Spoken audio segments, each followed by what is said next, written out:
All right, everybody, this is Sheets, and I have Bobby with me. We had some technical difficulties on Bobby's end, so I had to start from my end, so I'm giving the introduction. Hopefully that will change the results of our DFS results for the last couple of days. Actually, just seemed like a nice, convenient thing to say. Actually, things have not been that bad, actually. Bobby, actually, on Friday, for those of you that weren't remembering, he was very, very close to capturing quite a bit of the prize pool. Let's put it that way. He had I'm not mistaken, he had the Giannis LeBron really low owned combination on Fanduel in the small forward positions. And as advertised, they kind of went back and forth after each other, and both had a really, really good game. And if not for a couple of misfortunes along the way in the rest of his lineup, he could have been a much happier weekend. But nonetheless, it was a pretty sharp approach to the slate, and we're looking forward to getting back after it today. I know you're not feeling too well, Bobby, but how else are things going? It's going all right, man. I'm going to power through this, try and get a little nap in, and pray that I don't have the coronavirus. But I'm actually, you sort of talked me into it a little bit.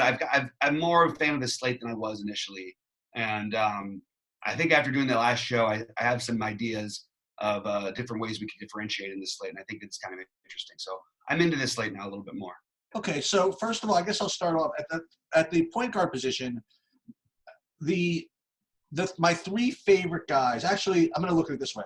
My two favorite guys are going to be Terry Rozier and Trae Young. However, with ownership being involved and Trae Young being as popular as he is, I'm actually going to probably be pivoting to someone who you like. We talked about on DraftKings, and certainly he's a better price on FanDuel, so we'll probably get more ownership here.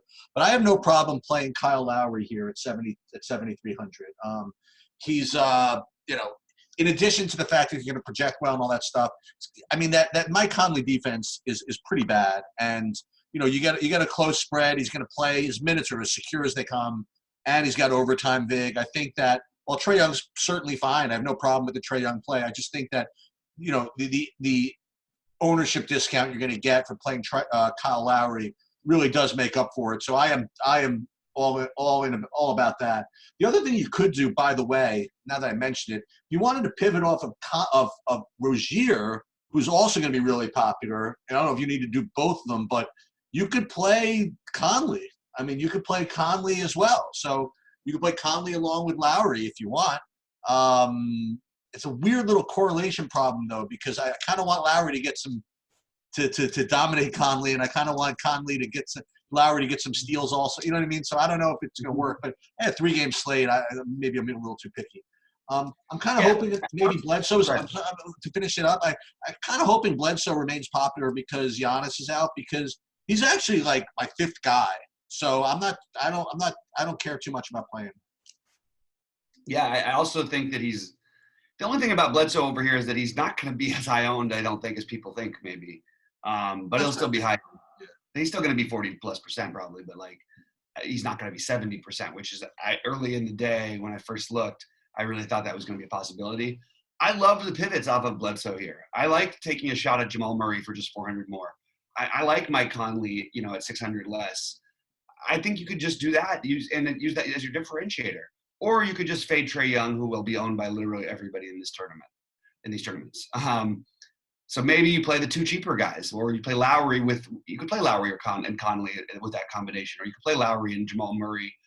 I think you're getting reasonable, you're getting off some of the chalk. Now, Lowry's going to be popular, but not like he's going to be, Eric Bledsoe, Trae Young popular. And not all these guys can be so popular. So I actually think Terry Rozier ends up being lower owned than currently the projections have him. And I think Jamal Murray and Mike Conley might even be almost forgotten about.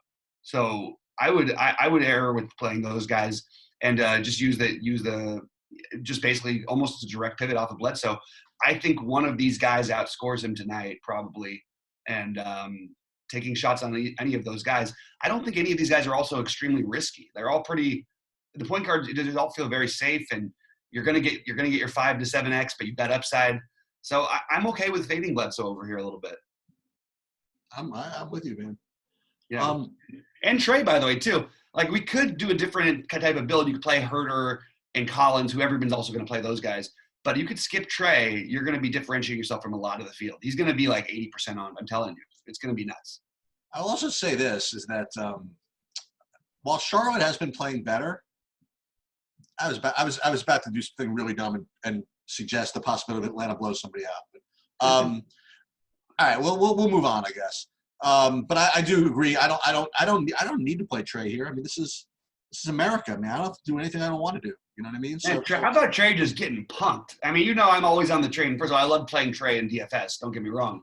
But if you want to talk about a guy who just got manhandled by a much, much better guard twice in a row, and after getting stomped, they actually sat Trey out a game because they had a back-to-back, and they wanted him healthy for that back-to-back. Didn't matter. Memphis just beat the hell out of him again anyway. Yeah. So if those of you out there who think Trey Young is a superstar, he's not. He's a guy who takes a lot of shots. Anyway, that's my stance. He definitely takes a lot of shots. He definitely makes a lot of shots too. He does, but he doesn't. I mean, he's statistically the worst defensive player in the history of the NBA. That's not an exaggeration. And he's. I mean, I just don't. Whatever. I don't want to go off on Trey. He seems like a nice guy. Just people thinking that he's a good basketball player. It just baffles me. At the shooting guard position, the three guys that, well, it's interesting. So the two guys that stand out, one, as hard as it is to fade Middleton on DraftKings, it's even harder on Fanduel. I mean, he's 7K here, and it's just kind of, it's going to be rough. I kind of probably have to play him. After him, though, again, depending on how ownership shakes out, I imagine that Mitchell's going to be somewhat popular. I mean, he looks really, really good. What I'm willing to do here, again, I like him more. I like him fine on DraftKings too. We talked about him a little bit, but Norman Powell at 5,500 here is very, very cheap. So I would go to him if I wanted to. Again, I'm gonna have a difficult time spending money if I keep doing this, but I'll find a way. But Mitchell and Middleton and Powell will be my three guys. If you don't want to play Rozier, I guess you could play Graham, but even Graham is probably taking some ownership here, and I honestly would prefer Powell to Graham somehow. I don't know how that makes sense to me, but that's just where I am right now. Do I want to go all the way down to Clarkson again? Maybe. Herder's fine too, but again, I'm really prioritizing these guys. I think I'm going to eat the Middleton chalk in this particular spot, and get some Mitchell, get some Powell. Those would be my main guys. Yeah, I think that I'm going to eat the Middleton chalk also, and I like the other guys though. It's just it's hard for me to see Middleton not outscoring everybody at this position. Now I know there's different price ranges, but I really find it hard. I actually like the idea of playing Middleton and Mitchell together because I do think Mitchell is going to have a little lower ownership. I also like Lowry, so I get a little correlation in that game. I agree that is to me, if there's a game you want to target tonight, other than the obvious Atlanta-Charlotte, I would pick the Utah-Toronto game. Actually, on a big slate, I even would consider playing this game. So I want some exposure to that one. And I like Powell. I give Herder a little bit of the edge over him. I give Graham a little bit. I like Graham a little bit. I like DiVincenzo at 4,200. But I think that most of my builds are going to be Middleton and Mitchell. Yeah, unfortunately, I think that's where I'm at also. I mean, look, sometimes we have to eat some chalk. That's fine.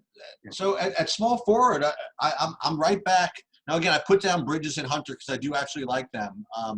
I think Bridges is good. I think he's the guy we always like to play. And small forward position is nobody I really have to have, so he's certainly in the mix for me. And DeAndre Hunter, if he plays, looks okay also. If he doesn't play, then Cam Reddish gets a pretty decent-sized boost. But I'm really kind of, even though they're not in this lineup here, I'm kind of into these Toronto guys again. They're just much cheaper on FanDuel. So there's Siakam. You don't want to play too many of them, but and our old friend and OG Anunoby at 5,200. I think all these guys are really, really in play, and I find it difficult to believe that they're not going to be owned just because they're so much cheaper here than on DraftKings. But if somehow they're not, and I could. Like you said, if everybody is on this Atlanta game, I have no problem just overstacking this Toronto-Utah game and just kind of hoping. You know what I mean? So with that being said, OG, Pascal Siakam, they just look very, very attainable here. Yeah, I think I would err with Will Barton over OG personally. Interesting. But I'm okay with it. I just think the game is still not an OG exact game. I mean, sure, you don't really know where it's coming from exactly with him, but I don't feel like this strikes me as his type of game as much. I'm very high on Bridges, as you know, as always. So Bridges and Siakam are my main guys. Now, Siakam is going to be so chalky that I think switching over to Barton, who's just too cheap, and actually starting to play better again, and they're running the offense through him a little bit more. I could see in a pretty good paced matchup for the Denver against Milwaukee. I could see Will Barton having a really nice night tonight. So maybe a Bridges Barton is a pretty good low owned combo. It's not going to be unowned, but the combination of, I mean, just not playing Siakam immediately is going to differentiate you if you don't. I do like Siakam though, so most of my builds probably will have him, but I'm leaning Bridges Barton as my other two favorites. And I'm just going to point out this guy on Friday. So I left Joe Ingles in a few lineups on Fanduel and a few like 77s. Okay. Because he was 3,900. I just said, okay, if I had some I double punted the position, and I had some where I double stacked LeBron and Giannis. And Joe Ingles put 40 fantasy points up on Fanduel. Did he really? After we had that discussion, that's amazing. Yeah, he was 0.4% owned, I believe. So he was obviously one of the best values on the slate, other than the best value chalk ever, which is Aaron Baines. Do you remember that analysis? The analysis I remember we went through this. I said, I just want to say that Joe Ingles is 3,900. I have nothing else to say except for that. Yeah, but he's just 3,900. Right. I was with you. I said it on another show I did too. I was. Yeah. I just like I don't really have a good argument. It's just that he's 3,900. What do you say? What do you do? Hashtag price and force or something? I don't know. Yeah, I mean, if it's not, I don't think this is necessary on this slate to play him. I don't even think it's necessary to play Hunter either. But I would just personally just jump up to Barton, Bridges, and Siakam today. Those are the guys I'm looking at. I think I know what I'm going to end up doing. We'll get there though. So, no, so power forward. John Collins is going to be infinite owned. I don't need him. I just don't. I don't know. He's fine. He's the best, probably the best power forward. I mean, raw points, he's the best power forward by like 15 points, right? And certainly, I guess, cheap enough where you can play him. But I don't know. I don't need to play a 70% owned guy here. I don't know. We'll see what happens. He's fine. But again, like, it's kind of hard to explain, but I would tell you guys, and I do this a lot when I just think a guy's a huge standout. Like, Bobby, I don't know if you didn't see this, but on Saturday, what my FanDuel Saturday video was I basically locked in 5 players. And I just kind of said to shuffle the other 3 because that's just the way I felt about it, Here, I just think Collins is just fine. I don't think I have to have him. So the guys I kind of want to have is yet another Toronto guy. Surge 5,700 is fine, and then I'll go right back to our guy. I'll go right back to PJ Washington, and just be kind of on my way. And if I could fade Collins and play PJ Washington and Ibaka, we'll just kind of see what happens when I have 5 Toronto guys or 4 Toronto guys with Conley and Mitchell and Gobert, and we'll just see. Maybe I'll just play for one triple overtime game and hope the other 2 games don't exist. And I don't know. We'll see. But that's where I'm at. Yeah, I look. I think Collins is the best play. Yeah, for sure. I'm not going to he's 80%. I think I can get different here. I think if you and these guys are going to be owned too, but like the combination is going to be much lower owned if you put Washington and Ibaka together, or if you put Washington and Paul Millsap, you're really getting different, I think. Ooh, okay. And Millsap it's not the most exciting play, the minutes projection. What I would always remind everybody, there's always room for him to play a few extra minutes than this. That's one thing. He also can put up a big number in a small period of time, especially on FanDuel, because he can get steals, he can get some blocks here and there. It's a long shot, but I just sort of like the differentiating build, so I thought I'd mention it. I also think you can play Marvin Williams at the minimum cost over here. I don't think I'm going to because I don't need it. But if you really wanted to, you could do it. I think mostly, though, like you said, it's going to be Washington and Ibaka for me. I'll probably, if I play multiple lineups, I'll have some with Collins, but mostly I want to try and avoid it at that ownership. Do you like Marvin Williams at minimum cost over Ersan at minimum cost? I was thinking about it. I feel like there's more security with his minutes at this moment, but I also think that Ersan is the guy I would bet on maybe from a tournament perspective should have a bigger game, but I don't know. It's strange. I'm sort of struggling with that one, to be honest with you. I think they're both in play. Playing an unowned Urson is kind of appealing. So maybe you could go that route. I wouldn't suggest, I can't, I mean, goodness, well, maybe I would suggest it because I'm about to. I think that absolutely weirdingly different, that would be your weird pairing, would be somehow, not maybe not both of those guys, but one of, I guess Ilyasova with anybody is differentiating enough. I don't know, man. I'm mostly going to stick with my guys. I don't want to overthink it. And the one thing I would point out is that Royce O'Neal is another guy who will get overlooked in this spot, but he's actually going to play 30 minutes, unlike Marvin Williams, who we don't really know.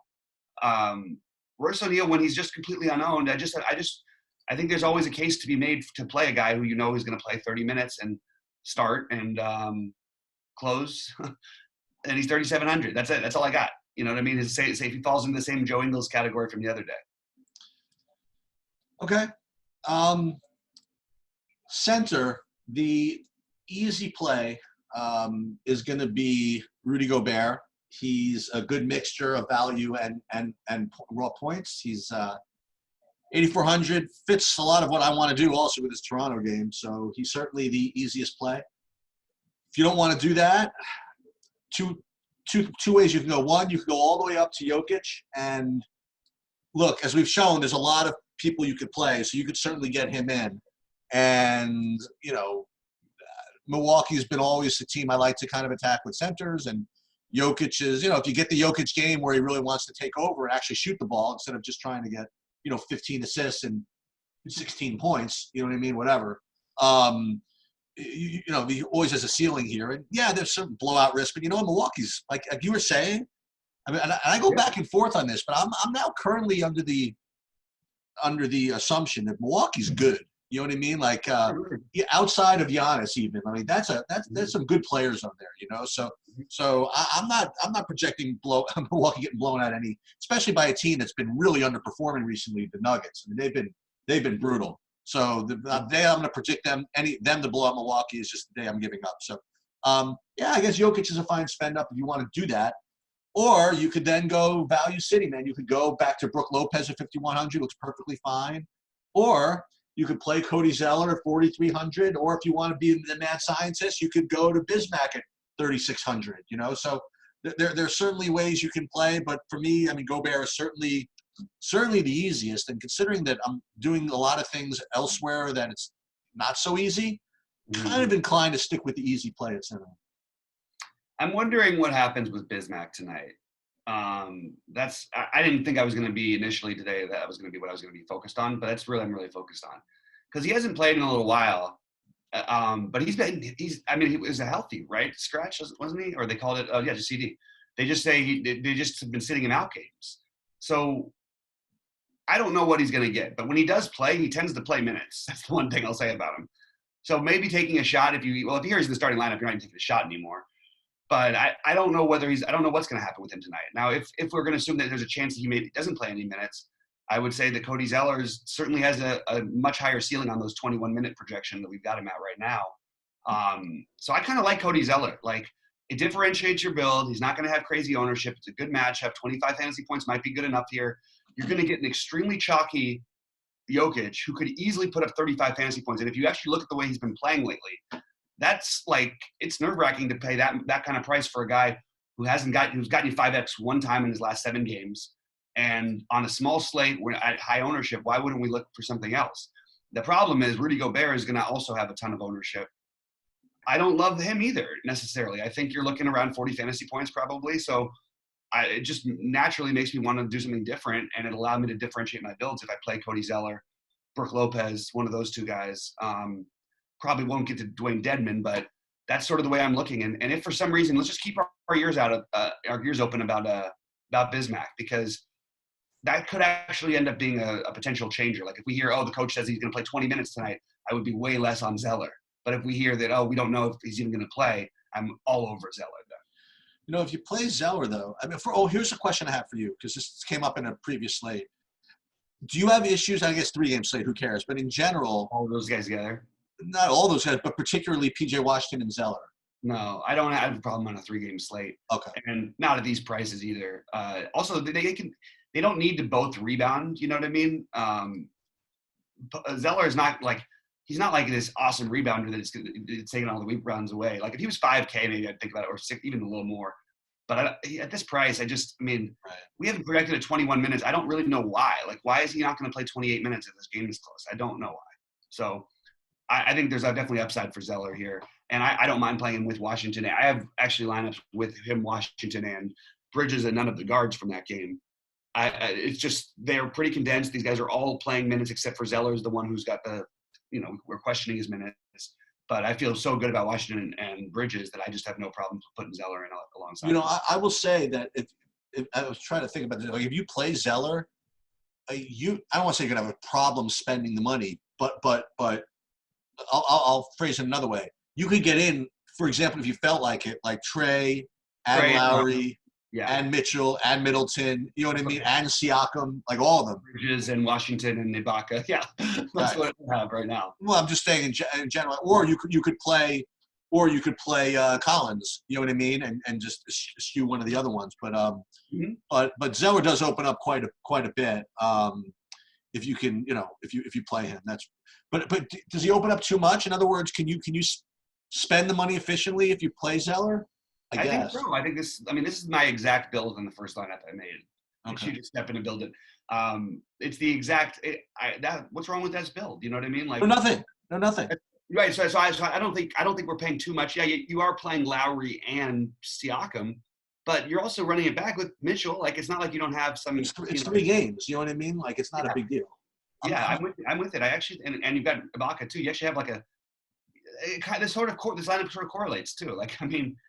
It's a nice little. I like this. I like this quite a bit. Well, the thing is, by the way, you also, for those of you that do this, I mean, if you play 3-game slates, you're going to be, I don't want to say tricked into, but you're going to notice that by definition your lineups are going to look correlated. You know what I mean? Because you have to play multiple guys from opposing teams to get in there. You know what I mean? So just don't say, "Whoa, this looks really good." It's correlated. Everybody's lineups going to be correlated, right? Because it's a 3-game slate. Yeah, fair enough.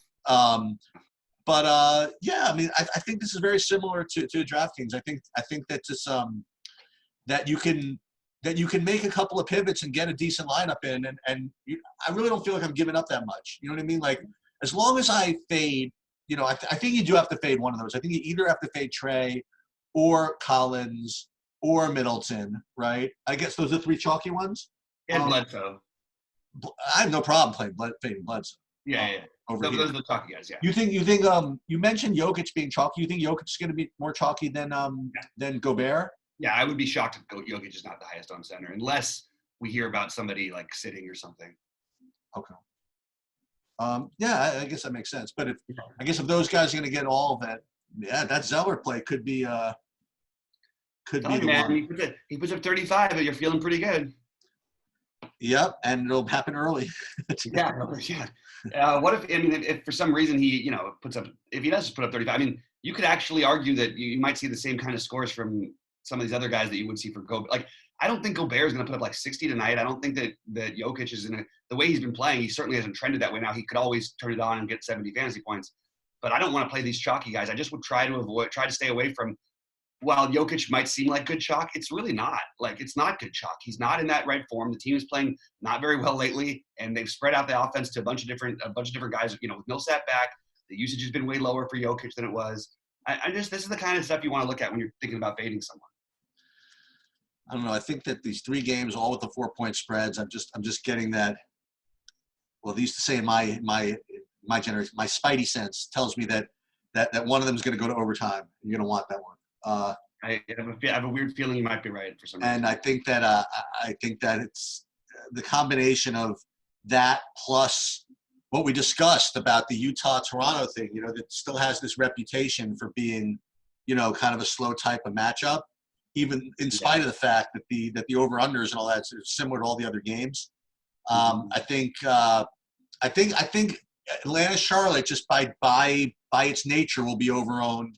I think the Toronto-Utah game, by its nature, will be under-owned. Maybe not as much on FanDuel, just because these guys are really so cheap. They're really cheap on FanDuel. So I'm back to the idea of fading Collins. You know what I mean? Like, if that seems to be the kind of game I'd rather fade, I'll fade Trey and or fade Collins, and maybe that could be enough. I probably should point out that if we think Marcus Gasol plays more minutes today, he becomes a very strong play, and Ibaka becomes a much worse play. Okay. He's still a good Ibaka, but there's a chance that Gasol's had some good battles with Gobert in the past too. They are. He's played him pretty well actually, and he's scored. I remember he's had some big games. I think he got a triple double against him once. This could be if he plays 24 minutes, I would be interested in taking a shot on Gasol, who's going to be unknown compared to these other guys, even lower owned than Zeller. All right. Well, for me, my approach, I think DraftKings and Fanduel is going to be very similar. I'm going to have a very small player pool, to say the least. I mean, I'm going to probably play, I'm going to play less than 10 lineups, and I'm going to play probably 3 main ones, like in the two single entry ones and the slam, and then like the 7, I'll put in like the 7-7-7. Like that'll be the one those are the ones I'll be kind of like trying to be a little more off the board. But even with those, I'm not going to be too nuts, So I think that if I force myself to play 50 lineups, for example, I'd end up with guys I really don't want, if that makes any sense. Yeah. So I'm just not going to do it. And I think similarly for me on DraftKings. And it's not just because of 3-4 game slates. I mean, there have been 3-4 game slates where I felt as though I want to spread. I just don't feel that way today. Yeah, I got you. All right, man. Good job. Guys, thanks so much for tuning in. Please give us the like and subscribe, and we'll see you at the top of the leaderboards, huh? Sounds good. All right. Did you stop it? Oh, I got to stop it. Right. It was on your stopping now. Right.